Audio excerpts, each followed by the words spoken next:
अस्सलाम वालेकुम नाज़रीन, प्रोग्राम हेल्थ 21 के साथ मैं हूं आपका मेज़बान मुताहिर जलीस खान। नाज़रीन, K21 न्यूज़ का ये प्लेटफॉर्म हेल्थ 21 जो कि आपसे मुतालिक और आपकी सेहत से मुतालिक जो बीमारियां आपको लाहक हो चुकी हैं या लाहक होने वाली हैं, आप जिस तरह से लापरवाही कर रहे हैं, तो इस पर डॉक्टर्स क्या राय रखते हैं, उनकी कंसल्टेंसी क्या कहती है और इसके साथ साथ या उसकी मेडिकेशन आपको किस लेवल पे जाके करनी चाहिए या उसका क्या ट्रीटमेंट है, इस हवाले से डिस्कस किया जाता है। और आज के प्रोग्राम में हम कुछ ऐसे ही रेयर इशू की बात करेंगे जो यकीनी तौर पे आम लोग बात करने से थोड़ा कतराते हैं, बाइसे शर्म उस टॉपिक को समझा जाता है।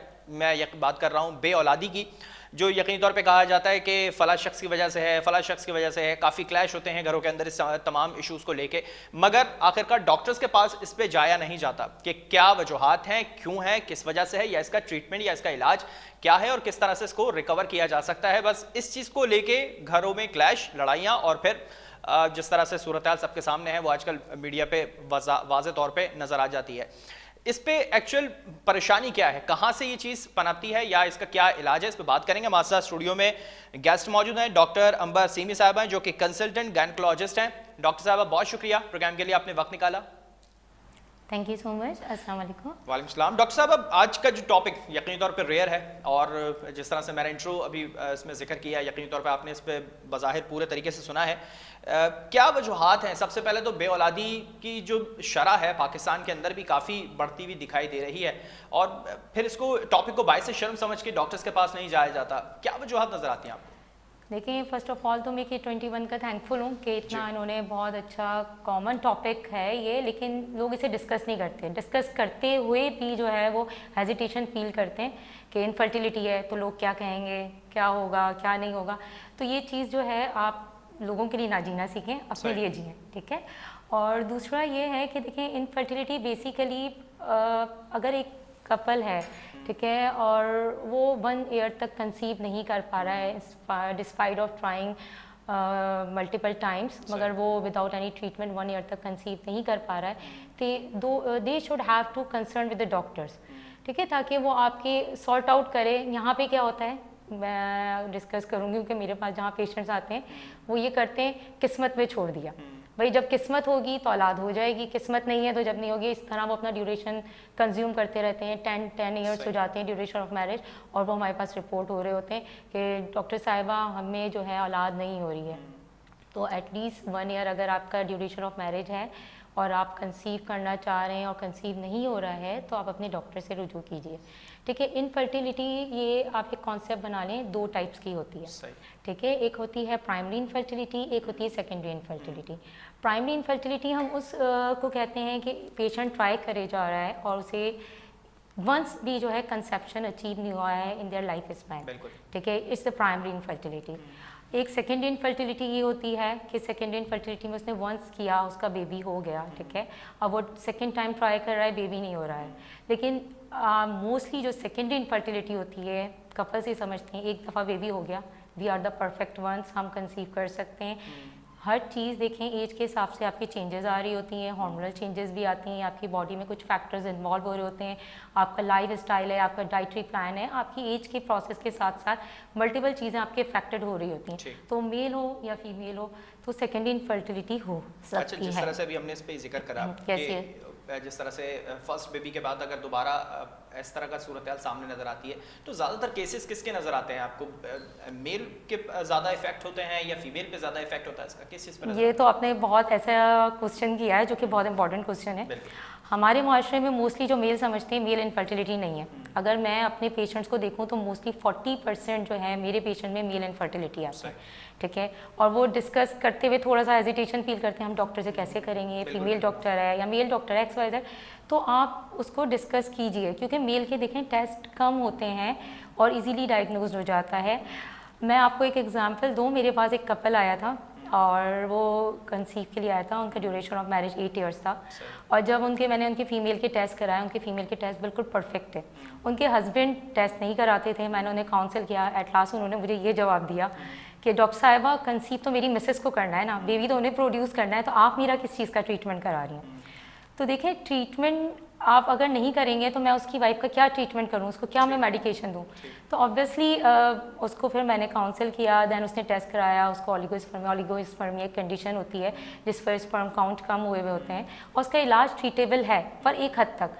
वो मेल ना कराए कि नहीं मुझे तो कुछ भी नहीं है, आई एम परफेक्ट वन, तो वो ऑब्वियसली वो फिर जाता रहता है, एट लास्ट जो है वो बिल्कुल कंप्लीट इनफर्टाइल हो जाते हैं, उसका एज प्रोसेस इतना हो जाता है कि हम फिर कुछ कर नहीं सकते, आर्टिफिशियल मेथड्स पे जाते हैं। जिस तरह से भी आपने इस पर जिक्र करा है कि ये प्रॉब्लम जो है वो ट्रीटेबल है, मेडिकेशंस के जरिए है, फिजिकल तरीके से है, तो क्या इसको कितने टाइम पीरियड में रिकवर किया जा सकता है, या इसकी कोई स्टेज है कि फला स्टेज पे जाके ये प्रोसेस है, फला स्टेज पे जाके ये प्रोसेस है? नहीं देखें, ये ट्रीटेबल है, ज़रूर है। अगर कपल जो है, अगर मैंने आपसे वही बात कही ना, अगर वो 1 year of duration of marriage के बाद जो है फ़ौरन डॉक्टर से कंसल्ट करे, उसकी एज लिमिट हमारे पास इतनी होती है कि हम उसे मेडिकेशन से भी ट्रीट कर सकते हैं, ठीक है। बाकी हमारे पास आर्टिफिशियल मेथड्स भी आ गए हैं, IVF है, IUI है, उस पर मैं नहीं जाऊँगी क्योंकि वो तो एक डिटेल, एक अलग सा डिफरेंट टॉपिक है।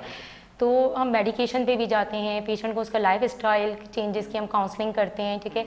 आजकल जो हम लैपटॉप्स जो मोस्टली मेल जो लग के बैठ जाते हैं अपनी गोद में और फिर उसको लैपटॉप चलाते हैं, ओवर ईटिंग ऑफ टेस्टिकल्स की वजह से भी जो है वो मेल इनफर्टिलिटी होती है, ओलिगोस्पर्मिया हो सकता है, तो ये ट्रीटेबल है। हाँ, अगर कोई जेनेटिक एनामली आ रही है, कोई स्ट्रक्चर एनामली है कि undescended testis in the male हैं, या फीमेल के अंदर कोई फ्लोपियन ट्यूबल ब्लॉक है, या कोई स्ट्रक्चर एनामली यूट्रस में, तो वो चीज़ एक अलग ट्रीटमेंट होता है, लेकिन इसकी मेडिसिन हैं जो मेल और फीमेल को ट्रीट कर सकती हैं, इजीली हो जाता है। एक जिस तरह से भी आपने जिक्र करा कि लैपटॉप्स होते हैं, रखे हुए होते हैं और वो इस्तेमाल कर रहे हैं, उसकी हीटअप इतनी होती है फिर। अच्छा, इसके साथ साथ दीगर और कौन से कॉजेज हैं जिसकी वजह से ये बीमारियां ज़्यादा पनप रही है? देखिए, लाइफ सबसे पहले तो हम स्ट्रेस कहेंगे, ठीक है। स्ट्रेसफुल जो लाइफ स्टाइल हमारा है वो है मेन फैक्टर है। हमारी लाइफ स्टाइल की जो चेंजेस हैं, हमारा पैटर्न ऑफ स्लीपिंग है, ये तो एक अलग चीज़ आ जाती है, लेकिन उसमें एक स्मोकिंग एक मेन फैक्टर है। और अभी हमारे पास जब रिपोर्टेड होते हैं तो इवन 25 ईयर्स ऑफ एज, जो कि आपकी मोस्ट पीक एज होती है रिप्रोडक्शन की फीमेल की, वो एक इनफर्टिलिटी के साथ हमारे पास कपल आ रहा होता है, क्योंकि स्मोकिंग आजकल आप देखें फीमेल में हो रही है, मेल फीमेल दोनों स्मोकर्स हैं, ठीक है। स्मोकिंग एक मेन फैक्टर है। एंड बाकी जेनेटिक, जो मैंने आपको प्रीवियसली कहा, जेनेटिक एनामलीज इंक्लूड हो जाती हैं। फीमेल के अंदर कुछ सर्टेन मेडिसिन्स होती हैं जो कि वो इनटेक कर लेती हैं, हार्मोनल इम्बैलेंसेस की वजह से। और मेन कॉज PCOS जो आजकल रन कर रहा है अनमैरिड मैरिड फीमेल्स में, वो उसको बिल्कुल निगलेक्ट कर देती हैं, PCOS को, जिसको हम पॉलीसिस्टिक ओवरीज कहते हैं। अच्छा, इस पे हम डिस्कस करेंगे ये PCOS एक्चुअल है क्या और ये किस तरह से रिकवर किया जा सकता है। ब्रेक का कहा जा रहा है, जिसके बाद दोबारा से हाजिर होंगे और इसी पे दोबारा डिस्कस किया जाएगा।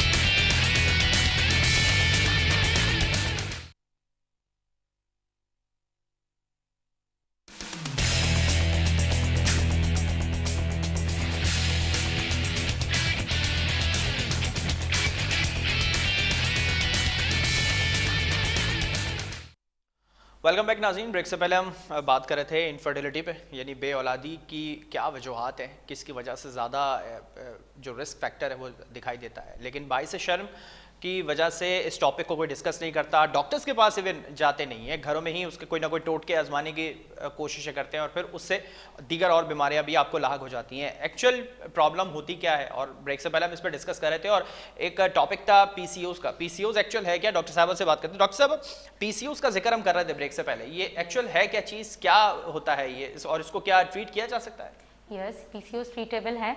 PCOS एक्चुअली एब्रीविएशन है पॉलीसिस्टिक ओवरीज, ठीक है, जो एक कुछ तरह की सिस्ट बन जाती हैं, समझे, मल्टीपल टाइप की सिस्ट होती हैं हमारे पास, तो उसकी मैं डिटेल में जाऊंगी। सिस्ट हो जाती हैं ओवरीज के ऊपर।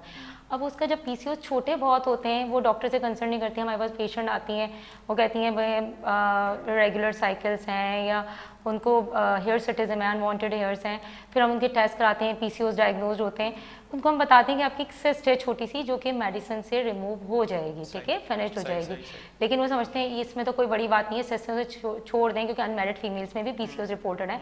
वो आहिस्ता आहिस्ता आहिस्ता आहिस्ता इतनी बड़ी होती रहती हैं, इवन वो सर्जरीज तक भी पहुँच जाती हैं। हार्मोनल इम्बैलेंस इतने हो जाते हैं कि वो आफ्टर मैरिज जो है फिर ये बेसलाइन आपको इनफर्टिलिटी भी कॉज करती हैं, हार्मोनल इम्बैलेंस कराती हैं आपकी सिस्ट। अच्छा, एक चीज़ और है, हार्मोन्स के मुतालिक जो कहा जाता है, ये डिसऑर्डर होने के बाद काफ़ी ज़्यादा इम्पैक्ट छोड़ते हैं अपना, तो क्या इस चीज़ को भी ट्रीट किया जा सकता है, इसका इलाज है? यस क्यों नहीं। आजकल देखें हर चीज़ में मैं आपको बताऊं, हम लोग आगे तो बढ़ रहे हैं, हम इस सदी में रहते हैं, हम आजकल हमारा कंप्यूटराइज दौर है, हमारे बच्चे कंप्यूटराइज हैं, लेकिन जहाँ इनफर्टिलिटी की बात आती है ना, हम पूरे वो पुरानी सदी में पहुँच जाते हैं कि ये इसे डिस्कस नहीं करना है, ठीक है, इसके बारे में किसी से कोई डिस्कशन नहीं लेनी है, होम रेमेडीज़ घरेलू टोटके यूज़ करने हैं, डॉक्टर से कंसल्ट नहीं करना है, डॉक्टर के पास नहीं जाना है, मेडिकेशन यूज़ नहीं करनी है। मोस्टली मेल जब इनफर्टिलिटी में आपको मेल इनफर्टिलिटी जब मेल्स को मेडिसिन देते हैं, मेरे पास एक पेशेंट आए, वो गूगल पे जाके सर्च करते हैं, उसका वो -0.005% कोई साइड इफेक्ट होगा, वो आके हमसे डिस्कस करेंगे। देखिए गूगल ज़रूरी है, हर चीज़ सर्च हो जाती है, अगर गूगल से ऐसे ट्रीटमेंट होने लगा तो इट मीन्स तो आप डॉक्टर्स की ज़रूरत ही नहीं है, यहाँ पे डॉक्टर्स के पास में। हाँ, आप सर्च करें, आपका जो टेस्ट में एनॉमलीज आ रही हैं आप वो सर्च कीजिए कि उस एनॉमलीज को हम कैसे बेटर बनाएं, लेकिन रिगार्डिंग टू द मेडिसिन आप you should have to concern with your doctors. अच्छा, डॉक्टर ईसा लैब जो कि एक प्राइवेट सेक्टर होने के साथ बहुत अच्छे तरीके से पूरे पाकिस्तान में काम करता हुआ दिखाई दे रहा है, लाहौर में ब्रांचेस खुल रही हैं, कराची में इतनी सारी, पूरे पाकिस्तान में ऑल ओवर सिचुएशन क्या नज़र आती है इस इनफर्टिलिटी की?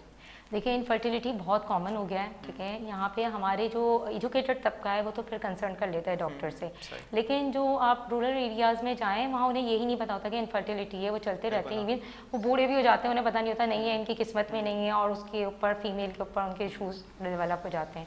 तो जिस तरह आप काउंसिल उसमें मीडिया, जैसे आपने आज K21 वालों ने आज प्रोग्राम रखा, बहुत अहम प्रोग्राम है, तो इस तरह के प्रोग्राम्स करें। ये डॉक्टर ईसा लैब्स जो हैं इसमें इनके सेमिनार्स होते हैं जो कि वो लोग पेशेंट्स को काउंसिल करते हैं, उसमें भी मैं स्पीचेस देती हूँ, तो उसमें वो काउंसिल करते हैं पेशेंट को कि किस तरह ट्रीटेबल है, क्या है, आप इनफर्टिलिटी को किस तरह मैनेज कर सकते हैं, आपको किस तरह पता चलता है कि यू आर द इनफर्टाइल और नॉट। तो ये सब चीज़ें इस तरह के प्रोग्राम्स करें, मीडिया के थ्रू आप इसकी अवेयरनेस प्रोग्राम्स होने चाहिए, जिस तरह डॉक्टर ईसा लैब वाले करते हैं, इस तरह मल्टीपल लैब्स को कंडक्ट करने चाहिए, हॉस्पिटल्स में होने चाहिए, फार्मास्यूटिकल कंपनीज़ को ये कंडक्ट करने चाहिए, ताकि ये इस चीज़ को हमें प्रमोट करना चाहिए, क्योंकि आजकल के ज़माने में बहुत कॉमन हो गया है। अच्छा, ये आगाही सेशंस तो यकीनी तौर पे किसी न किसी तरीके से डॉक्टर ईसा लैब भी अपने तौर पे करता हुआ दिखाई देता है। हम अगर आगे जाए टेस्ट की तरफ, इसके जो टेस्ट होते हैं वो हम देखते हैं काफ़ी कॉस्टली होते हैं, कई लोग परेशान होते हैं, करवाना चाहते हैं मगर उनकी इस्तेताअत नहीं होती हैं, तो डॉक्टर ईसा लैब क्या इस पर कोई प्रोग्राम करता है, कोई ऑफर्स ऐसी रखी जाती है उनकी जानिब से, या आप जिस तरह से काम कर रही हैं तो आपकी जानिब से कोई किया जाता है काम ऐसा? देखिए लैब्स के हमारे से जो डॉक्टर ईसा लैब्स हैं उनको अगर हम कहते हैं, एक पेशेंट आया उनके पास बिल्कुल नीडी था वो, तो मैं अपनी पर्सनली बात करूं कि मैं तो अपने पेशेंट्स को अगर किसी के पास नहीं है और वो अपना इनफर्टिलिटी का ट्रीटमेंट कराना चाहता है, तो इसका एक तो इस्लामिक तौर पे अगर देखा जाए इसका अजर बहुत बड़ा है, अगर आप किसी औलाद की खुशी देते हो तो इसका अजर बहुत बड़ा है, तो इसलिए जो है मैं इसके लिए फ्री ऑफ कॉस्ट भी अपनी कंसल्टेशन करती हूँ। अगर कोई ऐसा पेशेंट है जो नीडी है तो आप K21 या ईसा लैब से जाके मेरा नंबर भी ले सकते हैं, तो उनकी मैं फ्री ऑफ कॉस्ट कंसल्टेशन करती हूँ, भले वो मेल हो या फीमेल, इनफर्टिलिटी हो, XYZ। अच्छा, सिर्फ कंसल्टेंसी का प्रोसेस होता है या मेडिकेशन भी आपकी प्रॉपर होती है? देखिए मेडिकेशंस के लिए भी मैं करती हूँ और फार्मास्यूटिकल कंपनी से रिक्वेस्ट करती हूँ, फिर वो मुझे डिस्काउंटेड रेट पे जो भी होता है वो डायरेक्टली टू द पेशेंट्स को देते हैं, अगर वो घर में भी पहुँचाना चाहते हैं डायरेक्टली वो पेशेंट्स को देते हैं। और बाकी जो टेस्ट की जहाँ तक रिगार्डिंग है, टेस्ट इसके मोस्टली कॉस्टली होते हैं, लेकिन ईसा लैब वाले हम उन्हें रिटर्न में अगर एप्लीकेशन देते हैं तो वो हमारे पेशेंट को डिस्काउंट देते हैं। इवन कुछ पेशेंट्स ऐसे भी होते हैं जो बिल्कुल भी अफोर्ड नहीं कर सकते, तो उन्होंने मेरे पेशेंट्स को काफ़ी डिस्काउंट दिया है, और मल्टीपल उनके ये हैं, उनके पैकेजेस हैं जो वो डिस्काउंटेड रेट में नीडी पेशेंट्स को करते हैं और नीडी पेशेंट का केयर करते हैं। अच्छा, इस वक्त पाकिस्तान के अंदर जिस तरह से हमने भी जिक्र किया था कि पूरे पाकिस्तान में क्या सिचुएशन होती है, शहर में भी काफ़ी केसेस हैं, देहात में भी काफ़ी केसेस हैं, तो इसको ट्रीट करने के लिए पूरे पाकिस्तान में कहाँ पे ज़्यादा फैसिलिटीज़ नज़र आती हैं? शहर में ज़्यादा फैसिलिटीज़ नज़र आती हैं या देहात में? देखें सिटीज़ में, हमारे शहरों में ज़्यादा हमें फैसिलिटीज़ हमें नज़र आती हैं, क्योंकि यहाँ पे टेस्ट फैसिलिटीज़ भी हैं, और वहाँ पे मोस्टली अगर रूरल एरियाज़ में देखा जाए वहाँ पे ना टेस्ट फैसिलिटीज़ हैं, ना डॉक्टर्स अवेलेबल हैं। अगर आप देखें वहाँ पे LHVs वो आपके मल्टीपल, कोई डॉक्टर की प्रेस्क्रिप्शन हो गई है, एक पेशेंट की मैंने प्रेस्क्रिप्शन देखी, एक टैबलेट आती है वो UTI में हम देते हैं, she was taking in the pregnancy, और उसका 6 मंथ उसका गेस्टेशनल एज थी, और she was taking UTI antibiotic till 6 month of the pregnancy. तो वहाँ पे एक एटलीस्ट अवेयरनेस नहीं है, तो ऑब्वियसली मीडिया के थ्रू वो वहाँ तक अवेयरनेस पहुँच सकती है सकें, और वहाँ पे आप रूरल एरियाज़ में कुछ डॉक्टर्स को असाइन करनी चाहिए गवर्नमेंट को, ताकि वहाँ पे अवेयरनेस प्रोग्राम्स वो कंडक्ट करें ताकि लोगों को भी अवेयरनेस। ठीक है, बहुत शुक्रिया डॉक्टर अंबर सिबी साहबा, आपने प्रोग्राम के लिए वक्त निकाला। और काफ़ी रेयर इशू है, जिस तरह से हमने गुज़िश्ता प्रोग्राम में बात करी जेनेटिक की, और इसमें भी कुछ ऐसे इश्यूज़ होते हैं जो जेनेटिक को भी इफेक्ट कर रहे होते हैं। और इसके साथ साथ ये वो इशू है जिस पे बात नहीं करते लोग अमूमन तौर पे, ये समझते हैं कि हम नहीं करेंगे, हमारी इमेज है, हमारी ईगो है, मेल ईगो जिसे हम बहुत देखते हैं, और यकीनी तौर पे वो जिस तरह से भी हमने प्रोग्राम में इसका जिक्र किया था कि काफ़ी इस चीज़ पे नज़र आते हैं। डॉक्टर साहब, प्रोग्राम का वक्त खत्म हो गया, ना मैं आपको और मजीद इस पे, हमारे पास बहुत सारे ऐसे सवालात हैं जो आवाम की तरफ से आते हैं। बहुत शुक्रिया आपका, और यकीनी तौर पर नए इशू के साथ, नए प्रोग्राम के साथ दोबारा हाजिर होंगे। जब तक के लिए दीजिए इजाज़त, अल्लाह हाफ़िज़।